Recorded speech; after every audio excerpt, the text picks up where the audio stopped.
Assalamualaikum warahmatullahi wabarakatuh. Halo sahabat budaya dan sahabat dakwah. Selamat datang di podcast Suara Tradisi, tempat kita mengupas kearifan lokal yang syarat makna spiritual dan nilai-nilai Islam. Saya Fitria Fadilah Setiawati. Dan saya Tania Wulansari. Hari ini kita akan membahas topik yang sangat menarik dan khas Nusantara, yaitu tradisi sekaten sebagai implementasi karakter tabligh Rasulullah SAW. Wah, ini topik yang gak hanya syarat budaya, tapi juga penuh nilai dakwah. Dan untuk membahasnya, kita sudah kedatangan 3 narasumber keren. Yuk kita kenalan satu persatu. Baik, yang pertama ada Teh Eka Wulansuci, mahasiswi UPI Kampus di Cibiro. Selamat datang Teh Eka. Ya, terima kasih.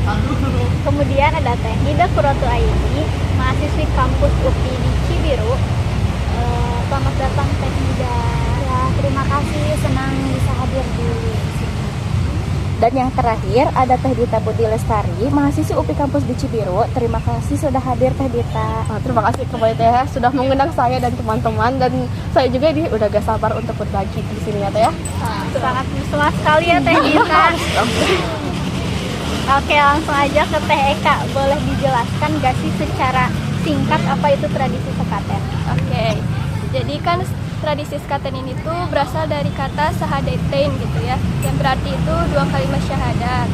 Nah, tradisi ini juga berkembang sejak zaman Wali Songo, khususnya itu Sunan Kalijaga untuk media dakwahnya.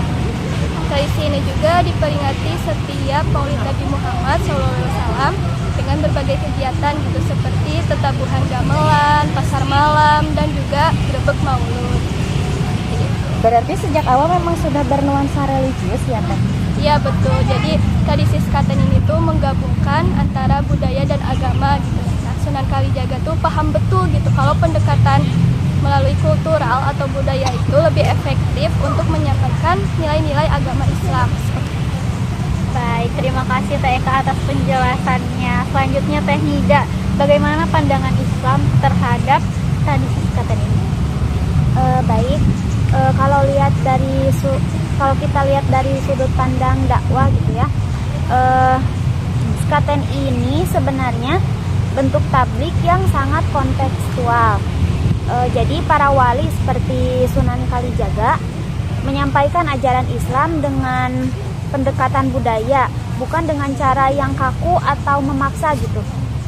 Justru lewat tradisi sekaten ini, nilai-nilai Islam bisa diterima dengan hangat oleh masyarakat sekitar gitu. Jadi meskipun bentuknya budaya, nilai intinya adalah dakwah ya? Iya betul Teh. Di balik gamelan dan prosesi yang meriah ini, sebenarnya ada pesan-pesan dakwah yang halus dan mengena gitu. Sejalan juga dengan karakter Rasulullah SAW yang menyampaikan kebenaran dengan penuh kebijaksanaan dan kasih sayang, bukan sekedar menghibur, tapi juga mengajak merenung dan mengenal ajaran Islam lebih mendalam. Jadi seperti itu ya Teh Nida, maaf. Selanjutnya Teh Dita, boleh dijelaskan seperti apa sih karakter tabligh Rasulullah SAW? Oke, jadi kayak yang kita tahu kalau misalnya Allah itu mengutus ada yang namanya nabi, ada yang namanya rasul. Kalau yang namanya nabi itu ketika diberi wahyu itu cukup untuk dirinya sendiri ya. Dan untuk Rasulullah itu ketika dia diberi wahyu, maka itu wahyunya harus disampaikan kepada umat muslim gitu ya. Nah, karakter tabligh Rasulullah sendiri itu dia menyampaikan wahyunya itu dalam bentuk yang pastinya terbuka ya, tidak kayak kamu harus masuk Islam, ajaran Islam gini-gini, enggak ya. Terus beliau juga gitu pastinya jujur apa yang dari Allahnya ya udah tidak dilebih-lebihkan atau tidak dikurang-kurangi gitu. Dan pastinya juga Rasulullah tuh dia penuh kasih sayang, karena Allah juga menyampaikan bahwa Rasulullah harus menciptakan agama Islam itu agama rahmatan lil alamin, agama yang penuh kasih sayang bagi seluruh alam. Jadi tidak menakut-nakuti atau membuat kesan menakutkan atau apalah gitu ya, untuk mungkin bagi non muslim ataupun bagi sesama Islam gitu, dalam ajaran-ajaran yang perlu disampaikannya gitu. Apakah itu masih relevan Teh untuk sekarang? Kalau dilihat untuk sekarang pastinya ya, karena kita juga kalau misalnya dalam pembelajaran kan kadang kalau pembelajarannya monoton cuma dengerin kayak dosen atau guru berbicara kan kadang ini ya bosan gitu ya. Kalau misalnya dikemasnya dalam pembentukan teknologi yang unik-unik nih, misalnya PPT atau misalnya kita lihat-lihat video kan kadang lebih menarik. Nah itu juga sekalian tuh salah satu pembungkusan bagaimana dakwah tuh kayak oh ini menarik karena ada lagunya, ada pembawaannya, jadi tentu saja relevan apalagi di zaman yang sekarang tuh pembungkusan nilai-nilai itu makin banyak gitu. Oke, baik.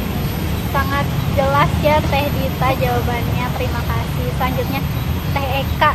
Kita sudah bicara kan nih Ruth, banyak tentang sejarah dan budaya Sekaten. Sekarang bagaimana sih kaitannya tradisi ini dengan karakter tabligh Rasulullah SAW dan apa yang bisa kita pelajari dari cara Sekaten yang dijalankan? Oke, jadi kan tradisi Sekaten ini tuh contoh nyata ya media dakwah dalam pendekatan budaya gitu. Seperti tabligh Rasulullah SAW yang tidak hanya menyampaikan wahyu, beliau juga membangun komunikasi dengan masyarakat secara bijak dan adaptif. Terus dari tradisi Sekaten ini juga kan kita lihat ada aspek-aspek hiburannya gitu ya.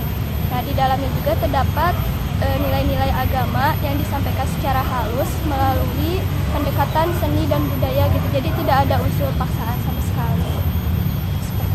Jadi, Sekaten ini merupakan medium dakwah yang sangat humanis ya Teh, seperti yang dilakukan oleh Rasulullah SAW dalam menyampaikan ajaran Islam secara lembut. Ya betul Teh Tania. Jadi kan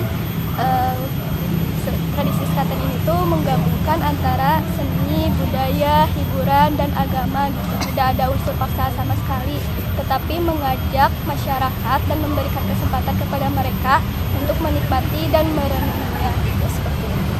Baik, selanjutnya Teh Nida, apa yang bisa kita pelajari dari karakter tabligh Rasulullah yang bisa diterapkan dalam tradisi Sekaten saat ini? Baik, Rasulullah itu kan dalam berdakwahnya tuh sopan, terbuka gitu ya, nggak memaksa gitu ke orang-orang dalam mengajak dakwahnya itu. Nah dari sifat beliau itu kita dapat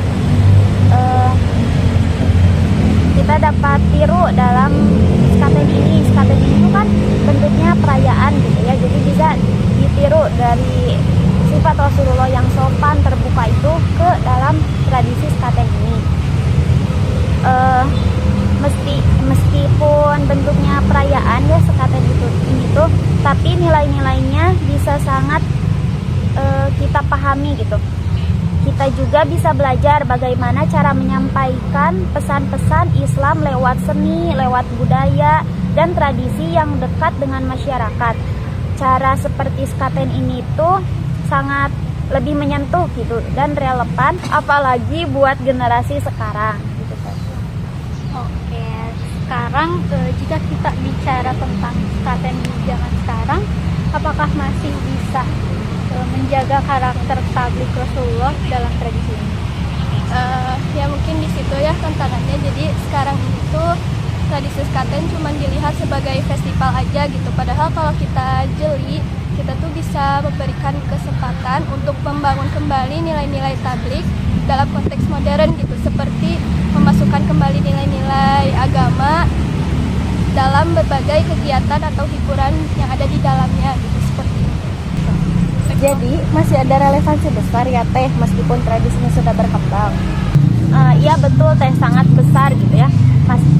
Tantangannya sekarang itu adalah bagaimana kita menjaga ruh dakwah dari Sekaten tersebut. Misalnya dengan melibatkan anak muda dalam proses kreatif dalam Sekaten itu. Supaya mereka juga gak cuma tahu acaranya doang di Sekaten itu tuh, tapi juga paham maknanya yang disampaikan dalam ajaran Sekaten itu. Dengan begitu, tradisi ini bukan hanya lestari secara bentuknya aja, tapi juga secara nilainya.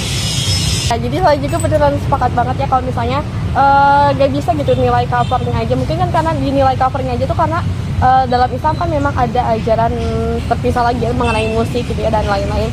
Tapi kita harus terbuka juga untuk mencerna makna di dalamnya, karena bagaimanapun zaman ini berubah dan tidak bisa dimonotonkan terus-menerus ajarannya hanya dalam bentuk ajaran-ajaran yang biasa gitu Teh. Baik, kita sudah sampai di penghujung podcast. Sebelum mengakhiri, bolehkah masing-masing narasumber memberikan pesan untuk para pendengar? Siapa? Aku dulu. Mungkin pesan dari saya itu, mari kita lestarikan budaya, jangan hanya dijadikan kebiasaan saja gitu ya, tetapi memaknai nilai-nilai spiritual yang ada di dalamnya. Yang seperti itu pesan dari saya. Nah, kalau dari TEK kan tentang budayanya ya, sekarang aku pengen nyampein pesan buat para Gen Z atau ya buat yang nonton gitu ya. Kalau misalnya jangan ragu untuk memakai teknologi, ya maksudnya gak mungkin kita menutup diri dari teknologi ya, tapi jangan ragu untuk memakai itu untuk menjadi media dakwah, mau teknologi mau budaya apapun itulah. Jangan takut disebut kuno ataupun apa gitu ya, karena malah Anda tuh terlihat berbeda gitu ya, kan itu bagus. Pesan dari saya, kita itu di zaman sekarang harus bisa meneruskan karakter Rasulullah SAW dalam menyampaikan dakwah gitu, dengan cara sopan, santun, juga tidak memaksa gitu. Baik, terima kasih banyak semua narasumber yang sudah berbagi wawasan yang sangat bermanfaat hari ini. Semoga kita semua bisa mengambil pelajaran dari sekaten dan karakter tabligh Rasulullah SAW dalam kehidupan sehari-hari. Wassalamualaikum warahmatullahi wabarakatuh. Waalaikumsalam